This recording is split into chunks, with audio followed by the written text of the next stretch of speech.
এই দেখো, এইটা আমার বাড়ি। তোমার পছন্দ হয়েছে? হ্যাঁ, অনেক সুন্দর। তুমি বুঝলে কি করে? শীত ওঠার সময় ভাবগুন না তো, অনেক বড় বাড়ি। ও, তোমাকে বলেছিলাম না আমি বিয়ে করব। এই দেখো, এইটা আমার স্বামী। খুব সুন্দর না? কার সাথে কথা বলছো? আমার আগের স্বামীর সাথে। তুমি যে বললে তোমার স্বামী মারা গেছে। হ্যাঁ, মারা গেছে তো। আমার স্বামীর ফটো টাঙানো আছে।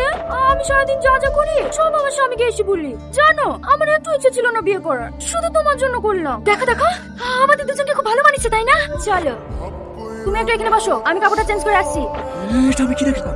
ওর স্বামীকে বেঁধে রেখি আমাকে বিয়ে করলো কেন? না না, এর মধ্যে নিশ্চয়ই কোনো রহস্য আছে, আমাকে জানতেই হবে। আপনাকে বেঁধে রেখেছে কেন? আমি ওর বিশ্বাস নিয়ে গেলাম, তাই ও আমাকে শান্তি দিচ্ছে। মানে ও আমাকে অনেক ভালোবাসতো, চোখ বন্ধ করে আমাকে বিশ্বাস করতো। সেদিন আমার বার্থডে ছিল, আমি জানতাম না যে আমার বার্থডে ছিল। সকালে অফিস যাওয়ার সময়। আজকে অফিসে না গেলে হতো না? তোর পাগলি, জরুরি মিটিং আছে, অফিসে না গেলে হয়? ঠিক আছে, যাও, কিন্তু তাড়াতাড়ি চলে আসবা। আচ্ছা ঠিক আছে, চেষ্টা করব। চেষ্টা করবো না, আসতেই হবে। আচ্ছা আচ্ছা ঠিক আছে।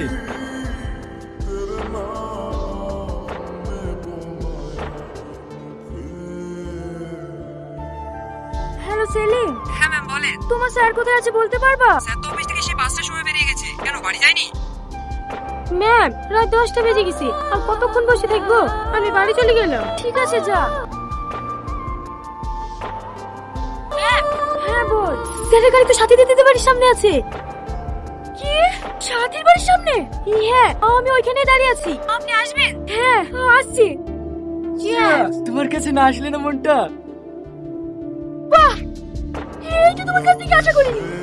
আমি আমার নিজে থেকে তোমাকে বেশি বিশ্বাস করতাম। কেউ কিছু তোমার ব্যাপারে বলে আমি তার সাথে ঝগড়া করতাম, আর তুমি আমার সাথে এইভাবে বিশ্বাসঘাতকতা করলে। আমার কথাটা শোনো। চুপ করো তুমি।